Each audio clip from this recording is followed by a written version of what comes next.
obra que reúne membros acadêmicos do Núcleo Internacional de Letras e Artes do Projeto Cultural Abrale. Trata-se de uma coletânea de trabalhos em verso e prosa, dos mais variados motes, unindo o universo literário que envolve os continentes, em nações onde predominam as mais diferentes culturas. Pangeia, inspirada na união dos continentes, como era há 200 milhões de anos atrás, mostra o esforço desta união, não necessariamente geográfica, mas humana. Os continentes se separaram ao longo deste tempo, nações se criaram, exércitos se formaram e ficou consolidada a desunião, a lei do mais forte, as diferenças gerando uma distância cultural muito maior que a geográfica. Pangeia chega para que os estetas que a escreve cumpram seu papel de instrumento de união, através da literatura, aproximando povos no esforço de promoção da paz, a paz que só a cultura pode trazer. Muito se poderia falar sobre a obra, que traz inúmeros trabalhos literários dos formadores de opinião, de uma maneira contundente, todos empenhados no cumprimento da nobre missão que lhes cabe. Hoje, após 200 milhões de anos, numa ousada tentativa, reproduz-se a Pangeia, derrubando fronteiras e unindo os continentes numa obra que marca a história literária com textos cuidadosamente selecionados para o seleto público leitor a que se destina. O projeto impresso anual Pangeia nasceu da ideia da união dos membros acadêmicos do Núcleo Internacional de Letras e Artes do Projeto Cultural Abrale, em uma só obra, unindo os continentes onde eles residem e participam ativamente dos trabalhos desta entidade.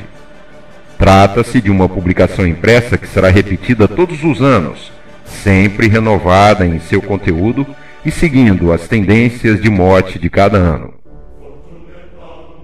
A participação dos membros acadêmicos é gratuita e exclusiva, portanto, somente aqueles que estão engajados no projeto Abrale, trabalhando pelo crescimento do grupo e da projeção do mesmo através da qualidade, participam desta obra.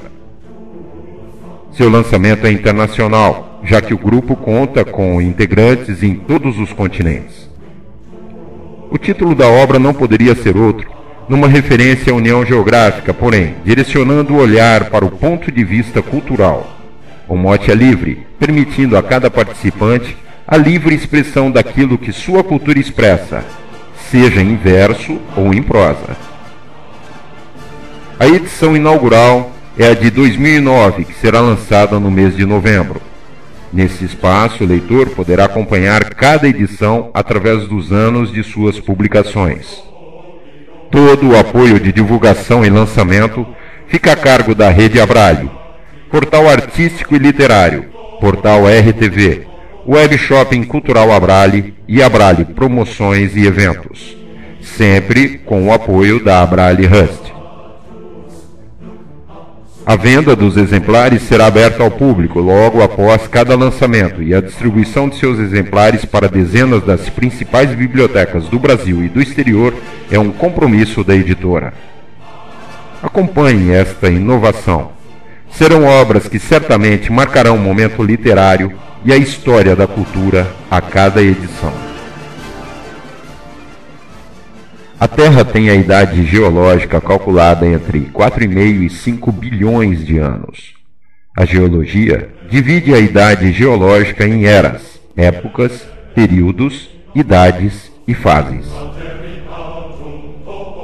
No início, a Terra apresentava sobre a sua superfície um material derretido quente, muito quente, formado em grande parte por ferro, níquel e outros metais pesados que, com o decorrer do tempo, foram se concentrando em seu núcleo.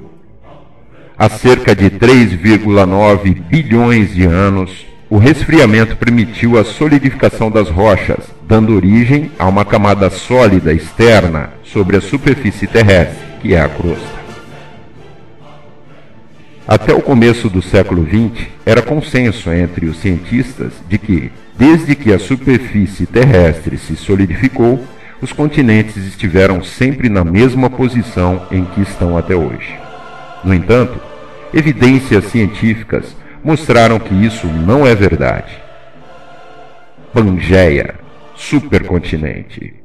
Após estudar muito o assunto, o meteorologista alemão Alfred Wegener lançou uma hipótese diferente, afirmando que, no passado, há 200 milhões de anos, os continentes formavam um único bloco, denominado de Pangeia, e um só imenso oceano, o Pantalassa.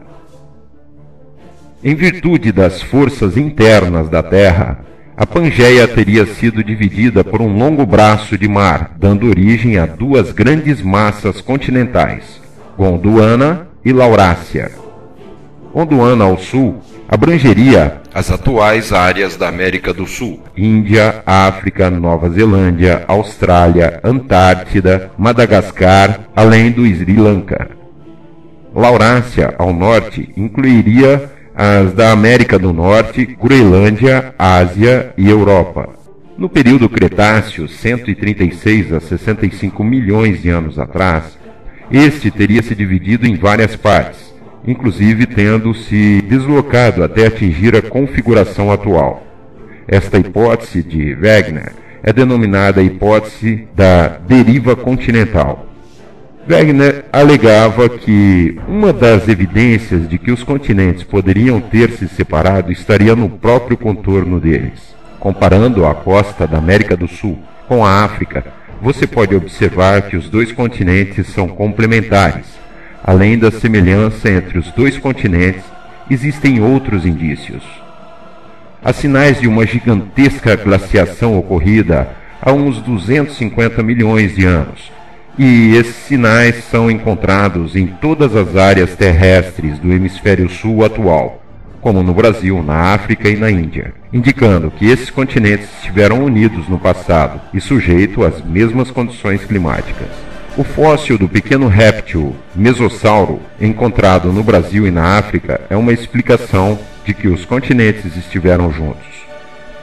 Brasil e África têm ainda rochas sedimentares iguais, isto é, rochas que foram depositadas entre 350 milhões e 150 milhões de anos atrás.